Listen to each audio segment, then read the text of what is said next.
Il était littéralement le prélat le plus dingue du Moyen-Âge, un type tellement déraillé qu'en une seule journée, il a transformé son monastère en bordel ouvert à tout le monde. Et le pire, c'est qu'il a mis 11 nonnes enceintes. Ambroise, à la base, n'était qu'un moine fauché, un nobody. Mais avec sa tchatche, il a réussi à rallier des fidèles et à monter son propre monastère.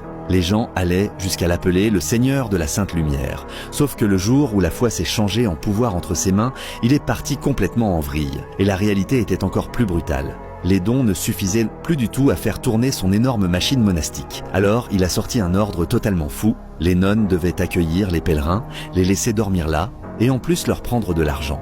Tout ça emballé dans un joli concept qu'il appelait le sacrifice de l'âme. Avec l'argent qui arrivait comme une marée, le monastère a perdu toute dignité et s'est transformé en refuge luxueux et absurde. Ambroise s'est mis à croire qu'il était personnellement choisi par Dieu. Il disait entendre des murmures sacrés et quiconque osait douter de lui se retrouvait immédiatement catalogué comme hérétique. Il est même allé jusqu'à construire une prison dans la cave du monastère, un endroit où la prière et le péché se mélangeaient comme si c'était normal. Au final, l'église et les seigneurs locaux en ont eu assez et se sont alliés pour l'accuser de blasphème et d'inceste. Le monastère a été assiégé pendant 3 jours. Quand ils ont enfin forcé l'entrée, ils ont découvert plusieurs nonnes enceintes enfermées dans leur chambre, une scène qui a glacé tout le monde.